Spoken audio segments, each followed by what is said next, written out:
오늘은 내가 어디 있느냐라는 말씀의 제목을 가지고 함께 좀 은혜를 나누고자 합니다. 우리 계속적으로 창세기 질문을 갖고 함께 좀 말씀을 나누고 있는데 오늘은 창세기 3장에 좀 한 3가지 정도의 질문을 함께 나누고자 합니다.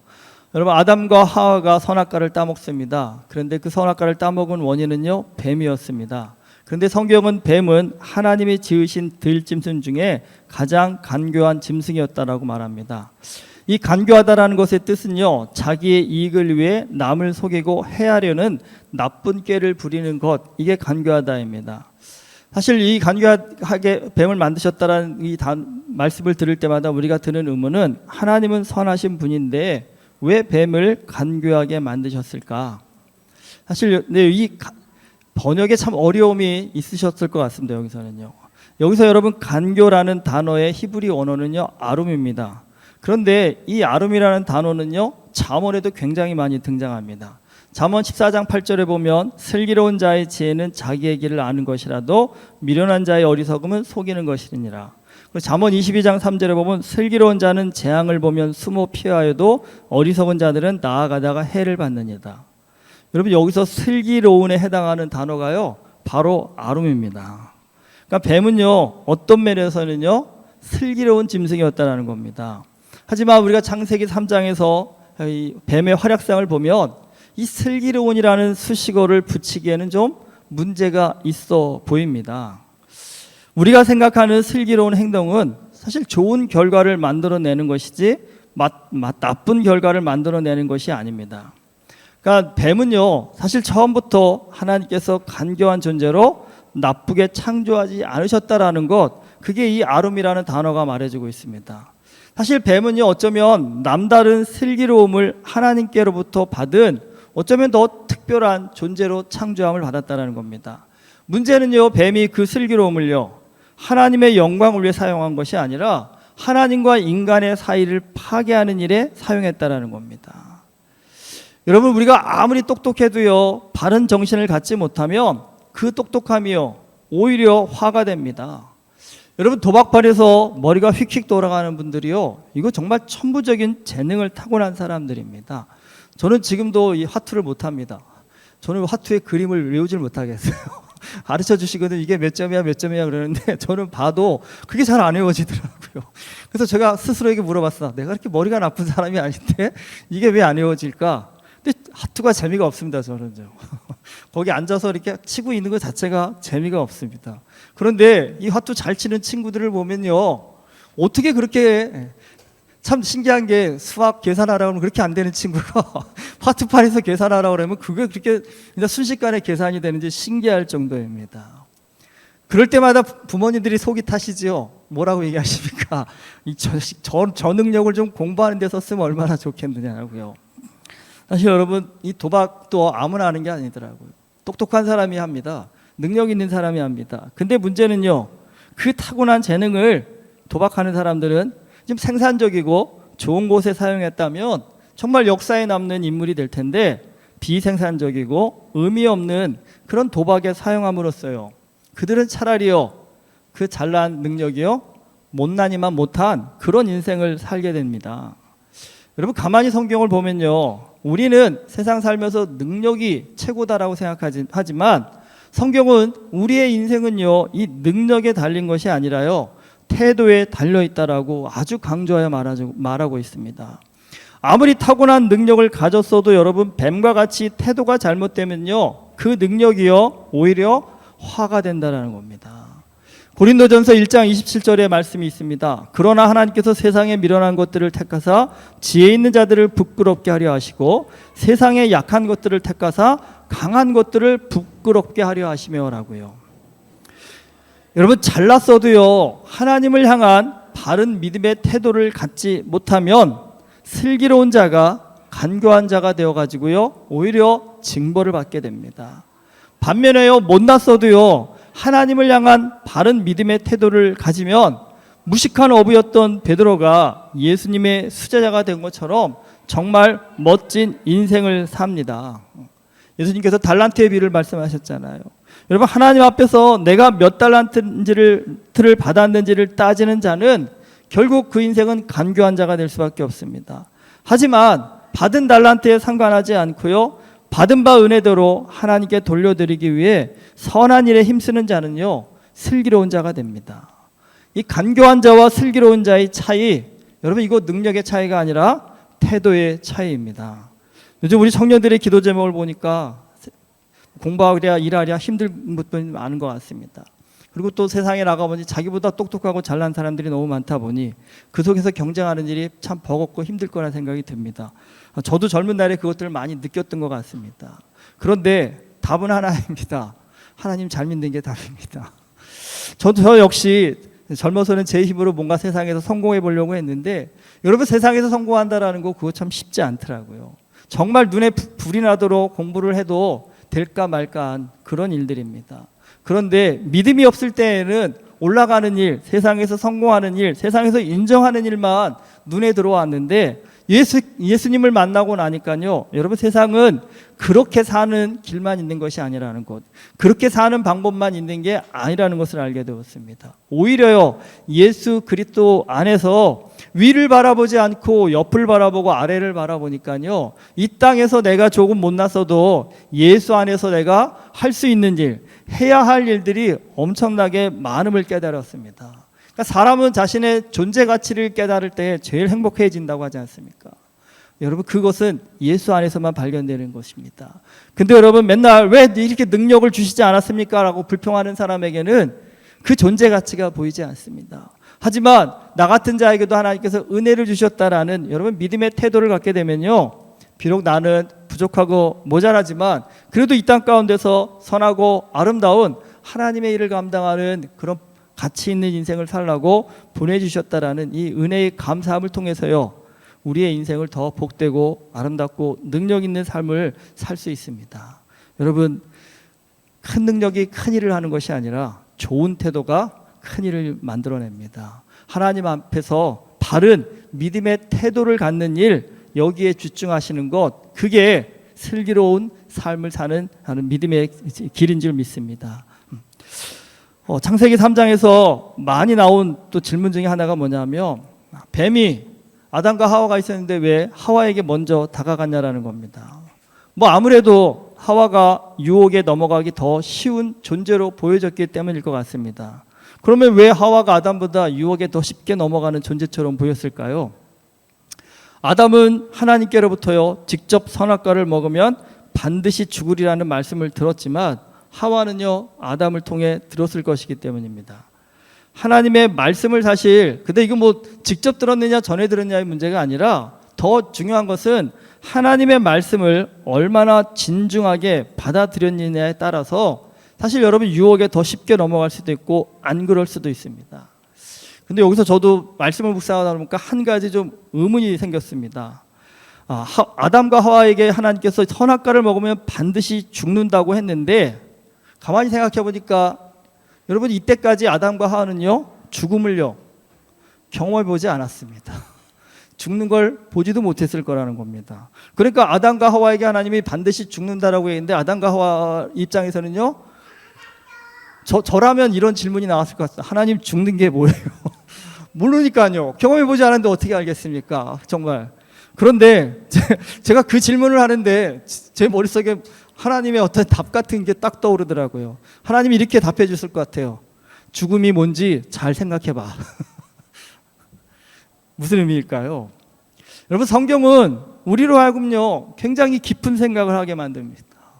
제가 교회를 다니면서도 정말 이해가 잘 안 됐던 성경 구절 중에 하나가, 고난당한 것이 내게 유익이라 이로 말미암아 내가 주의 윤례를 배우게 되었다라고 합니다. 젊은 달에는 이걸 아무리 생각을 해봐도 어떻게 고난당한 것이 유익이 될 수 있지? 어떻게 고난이 나에게 기쁨이 될 수 있지? 그리고 그로 인해서 주의 윤례를 배우게 됐다는데, 그러면 그 배운다는 주의 윤례는 또 뭐지? 여러분 이해가 되십니까? 지금도 정말 고난이 내 생의 유익입니다. 이로 인해서 내가 주의 윤례를 배우게 되었습니다. 여기에 대해서 정말 전적으로 공감하시고 동의하십니까? 네, 여러분 이거는요 우리의 청년들, 청소년들 붙잡고 아무리 얘기해봐도요 아마 그들은 동의가 잘 안 될 겁니다. 그리고 이해가 되지 않을 겁니다. 그런데 누구가 이해될까요? 인생의 무수한 고난을 통해서요 자신의 의지, 자신의 자아, 이게 꺾이고요 하나님의 전적인 사랑과 은혜 앞에 나를 내려놓은 사람. 그러니까 사실 그렇게 꺾일 때에는 죽을 것 같고 정말 인생이 망할 것 같은 두려움이 막 엄습해 왔을 텐데, 신기하게도 여러분, 하나님 안에서 받는 고난은요, 분명히 나를 망가뜨리고 실패하게 하고 무너지게 하는데도 불구하고 여러분, 그 고난의 과정 속에서, 고난의 끝에서는요, 오히려요, 우리의 마음 가운데 감사와 기쁨이 넘쳐난다는 겁니다. 무엇을 의미할까요, 여러분? 고난을 통해서 이제까지는 나 자신만을 위해서 어떻게 보면 헛된 세상의 가치에만 목매고 살던 우리의 시야가 비로소 영적으로 깨어져서요, 우리의 영혼을 영원히 살릴 수 있는 영생의 길을 바라볼 수 있는 믿음의 눈을 열어줬다라는 것입니다. 그런데 여러분, 그 과정이 힘들지만 그 과정을 통해 이걸 깨닫게 되면요, 이제는 세상 어떤 것도 부럽지 않고, 세상 그 어떤 것도 아쉽지 않고, 세상에서 그 어떤 상처를 입고 실패를 경험하고 아픔을 경험해도 오히려요, 하나님 안에서 이것을 은혜로, 기쁨으로, 감사로 소화해낼 수 있는 영적인 탁월한 능력이 생긴다는 겁니다. 근데 여러분, 이건 누가 깨달을 수 있어요? 고난을 겪은 사람만 깨달을 수 있는 겁니다. 부어라 마셔라 즐기는 사람, 이 삶에만 집중하는 사람은요, 이 말씀의 의미를 결코 깨닫지 못합니다. 그런 사람들은 죽을 때까지요, 험한 일만 하다가 가게 된다는 겁니다. 하나님의 이 뜻, 하나님의 말씀을 깊이 묵상하는 것이야말로 여러분, 그것이 우리의 신앙이 가장 건강하고 바르게 살 수 있는 최선의 길입니다. 정말 하와가 선악과를 따먹은 순간이 우리 모두에겐 너무나 아쉬울 수밖에 없습니다. 근데 여러분, 돌이켜 그 순간으로 돌아가서 만약에 뱀이 하와에게 그렇게 유혹해 올 때 하와가요, 하나님의 말씀을 다시 한번 돌아보면서 조금 더 깊이 묵상하고, 그리고 먹기 전에 좀 아담한테라도 가서요, 뱀이 나한테 와서 이렇게 말했는데 당신은 어떻게 생각해? 해갖고 좀 둘이서 하나님의 말씀을 붙잡고 정말 이게 먹어도 되는 건지 안 되는 건지, 여러분, 말씀을 갖고 두 사람이 정말 깊이 묵상했다고 한다면요, 그들은 결단코 선악과를 먹지 않았을 것입니다. 성경은 다들 읽으실 때마다 어렵다고 합니다. 저도 어렵습니다, 사실은요. 근데 왜 어려울까요? 뭐 예전에는 정말 이 문맹이 많아서 글씨를 읽을 수 없어서 성경을 못 읽으니까 어렵겠지만, 사실 요즘 시대에 여러분, 글자를 못 읽어서 성경을 못 읽는 분은 없습니다. 다 성경 읽으실 수 있습니다. 그런데 자, 신기하죠? 우리 아이들 성경 읽으라면 읽습니다. 무슨 뜻이야? 몰라요. 여러분, 읽었는데 왜 모를까요? 근데 아이들만 그럴까요? 우리 간혹 여러분들 그러신 적 있지 않습니까? 성경을 좀 하루에 얼마씩 읽어야 된다라는 의무감이 있으니까 읽기는 하시는데, 읽거나 돌아나 생각해보면 내가 뭘 읽었지? 하면 아무 생각도 안 드실 때 있지 않나요? 여러분, 성경은 이게 글자로 쓰여진 것은 분명하지만 성경은요, 사실 우리로 하여금 굉장히 깊은 생각을 하게 만드는 것입니다. 그러니까 인간인 우리가 정말 전지전능하신 하나님을 이해하고 배우는 것이 성경인데, 여러분, 그 하나님을 이해하려고 하다 보니까 우리의 작은 지식과 생각으로는 감당할 수 없는 것들이 굉장히 많습니다. 그러다 보니까 사실은 성경은 많이 읽는 것보다는 깊이 읽는 것이 더 중요하십니다, 사실은요. 그러니까 하루에 단 한 절이라도 깊이 읽으시고, 이 말씀이 나로 하여금 뭘 깨닫기를 원하시나, 하나님 이 말씀을 통해 나에게 무엇을 말씀하고 싶어 하시는가. 사실 정말 믿는 자들은요, 이 말씀에 대한 깊은 생각 때문에 하루 종일 정말 좀 깊은 생각에 빠져 들어야 되는 게 맞습니다. 여러분, 아담과 하와가 그런 생각, 깊은 생각을 할 수 있었다고 한다면요, 보암직 먹음직한다고 해도 거기서 그렇게 쉽게 넘어가지 않았을 겁니다. 근데 문제는 오늘 이 시대입니다. 오늘 우리가 살고 있는 시대는요, 깊은 생각을요, 점점 멀리하는 시대가 돼가고 있습니다. 그러니까 성경을 읽어도 도무지 무슨 말인지를 이해하려고 하는 사람들이 점점 적어지고 있습니다. 그러니까 수많은 사람들이 교회는 다닌다고 하지만 그 말씀을 묵상하고 그 말씀 가운데 하나님 나에게 말씀해달라고, 깨닫게 해달라고 주님 앞에 나아가 주님의 뜻을 구하는 사람들이 점점 적어지고 있다는 겁니다.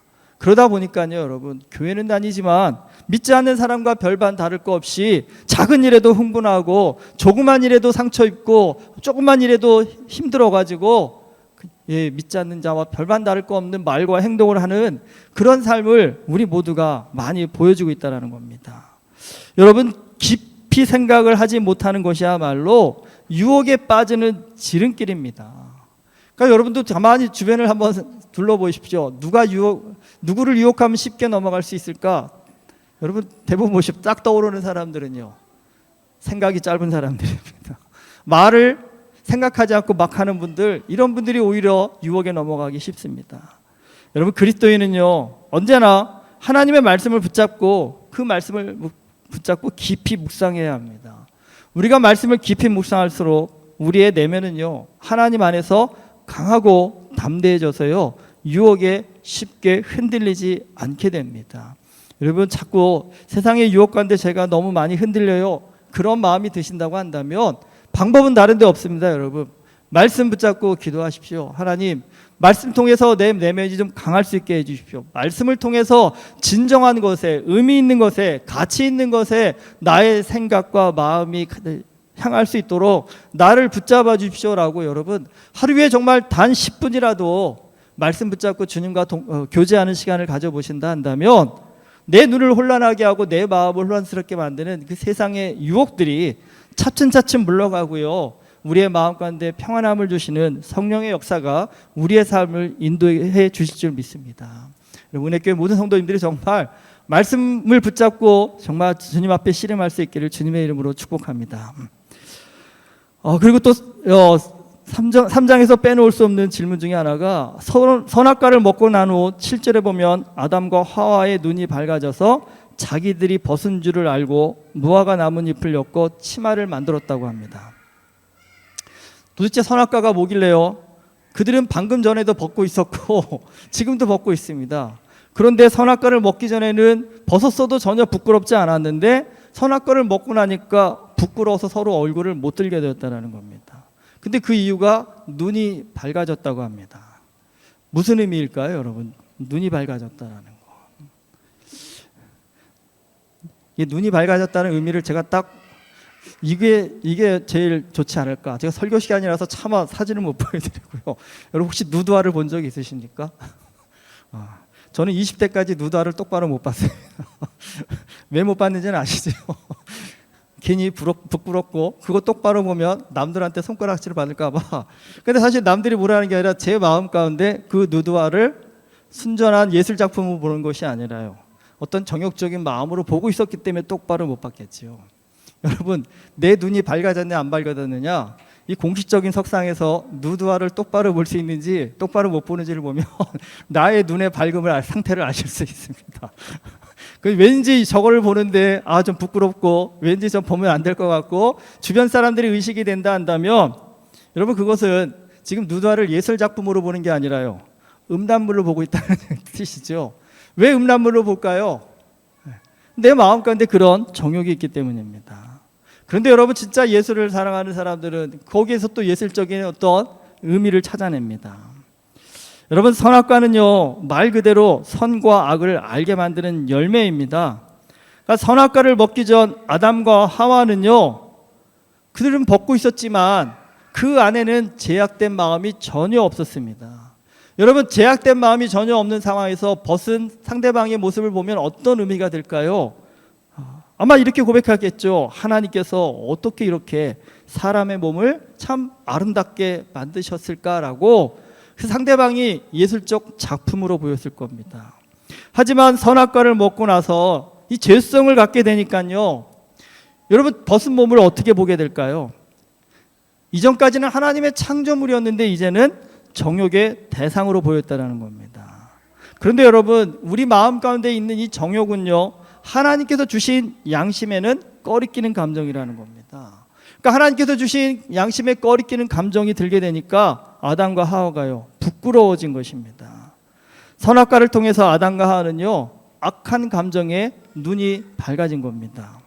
근데 문제는 그들에게요, 악한 감정을 통제할 만한 능력이 없다는 것입니다. 뱀이 뭐라고 유혹합니까? 선악과를 먹으면 너희 눈이 밝아져서 하나님과 같이 된다고 유혹합니다. 그럴듯합니다. 여러분, 선악과를 먹으면요, 분명 하나님처럼 선과 악을 볼 수 있는 능력이 생깁니다. 하지만 이 뱀의 유혹에는요, 아주 결정적으로 빠진 것이 하나 있습니다. 그것이 뭘까요? 선과 악을 볼 수는 있지만 인간에게는요, 선악과를 먹고 선과 악을 볼 수 있는 눈은 열리지만 선과 악을 통제할 능력은 없다라는 겁니다. 선과 악을 통제할 수 있는 능력은 하나님만 갖고 계시다라는 겁니다. 여러분, 우리 인생에서 어렵고 무섭고 힘든 것은 어떤 것입니까? 통제할 수 없는 것입니다. 아무리 위험한 것이라도 통제할 수 있다면 그거는 문제가 되지 않는 겁니다. 그런데 여러분, 아무리 쉬워 보이는 것이라도 그게 내가 통제가 안 된다고 한다면요, 그거는 무서운 흉기가 될 수밖에 없다라는 겁니다. 그러니까 아담과 하와가 하나님과 같이 선과 악을 분별할 수 있는 능력을 갖고자 하는 것, 이것이 문제가 아니라 그들이 과연 이 악을 통제할 만한 능력을 가질 수 있었는가? 이걸 생각해 본다면 여기에 가장 큰 문제가 되는 겁니다.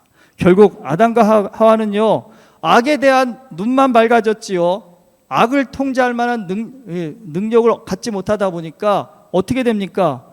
평생 악과 끊임없이 싸우는 신세가 된다는 겁니다. 비참한 신세가 된 거죠. 좋은 줄 알고 봤는데 그 좋은 줄 알고 본 것이 나를 통제하기 시작한 겁니다. 근데 그 악과의 싸움을 위해서 하나님이 징계를 주셨지만 사실 어떻게 보면 훈련의 과정입니다. 아담에게는요, 땀 흘려야 먹고 사는 노동을 주셨고 하와에게는 출산의 고통을 크게 만드셨습니다. 결국 아담과 하와는요, 굳이 몰라도 될 악에 눈이 밝아져서요, 스스로 고통을 자초하게 됩니다. 여기서 좀 우리를 좀 돌아볼 필요가 있지 않을까요? 여러분, 오늘 나의 눈이 어디에 밝은지를 한번 점검해 보십시오. 미움, 시기, 다툼과 같은 악함 감정에 내 눈이 밝으신지, 아니면 사랑, 은혜, 용서, 화해와 같은 선한 감정에 눈이 밝으신지요. 선악과를 통해 악의 눈이 밝아진 아담과 하와에게는 노동과 출산의 고통을 통해서 하나님은요, 그들로 하여금 어디에 눈을 집중하며 살아가야 하는지를 끊임없이 훈련하게 하셨습니다. 그렇기 때문에 여러분, 우리의 인생에서 고통이라는 것은 필연적인 것입니다. 여러분, 그렇기 때문에 고통을 겪으실 때 왜 나만 겪습니까? 라고 묻지 마십시오. 고통은 모든 사람이 겪는 것입니다. 모두가 겪는 것이 고통입니다. 문제는 이 고통을 통해서 하나님을 더욱 찾고 하나님께 더욱 가까이 나아가기 위해 힘쓰는 자는 하나님의 은혜를 입어서 그 삶을 악으로부터 벗어나 선한 영향력을 끼치는 삶으로 살아갈 수 있겠지만, 여러분, 그 고통 때문에 하나님을 원망하고 불평한다 한다면 오히려 악이 우리 삶을 더욱 통제하여서요, 더욱 고통스럽고 더 힘든 삶을 살 수밖에 없음을 성경이 우리에게 말해주고 있습니다. 창세기 3장은 우리의 인생이 왜 고통스럽게 되었는지를 말해줍니다. 하지만 그럼에도 불구하고 희망이 있습니다. 그 절망적인 상황에서도 하나님은 아담과 하와에게 가죽옷을 지어 입히셨습니다. 악과 싸워 이길 수 있는 다시 한 번의 기회를 주셨습니다. 여러분, 오늘 그 기회는요, 우리에게도 주어졌습니다. 이 슬기로움과 관교함이 태도로 결정되듯이 오늘 우리가 믿음의 태도를 가지고 악과 싸워 이기는 삶의 결단을 한다면 하나님은요, 그 결단한 사람의 삶에 성령의 능력을 더하셔서 악으로부터 악의 종이 되어서 끌려가는 삶이 아니라 악을 이기고 하나님의 영광을 위해 살아가는 복된 삶을 우리에게 허락해 주십니다. 여러분, 창세기 3장을 통해서 믿음의 바른 태도가 무엇인지를 다시 한번 좀 깊이 묵상해 볼 수 있기를 바랍니다.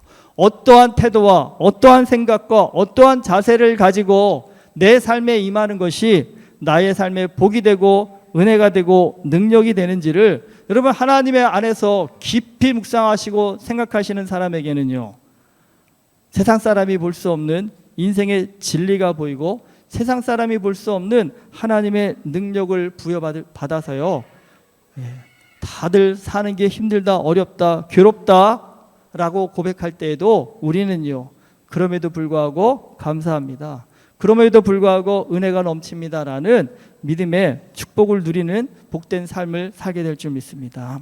우리 모두가 하나님 안에서 바른 믿음의 태도를 가져서 이러한 축복을 좀 누리며 살아갈 수 있기를 주님의 이름으로 축원합니다. 기도하시겠습니다.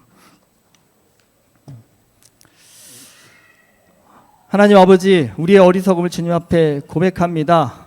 조금만 더 하나님 안에서 말씀을 가지고 조금만 더 깊이 생각하면 우리가 인생에서 후회하는 그 모든 것들 하나님 다른 결정을 할 수 있었을 텐데 우리의 생각이 참 짧습니다. 우리의 태도가 참 불량합니다.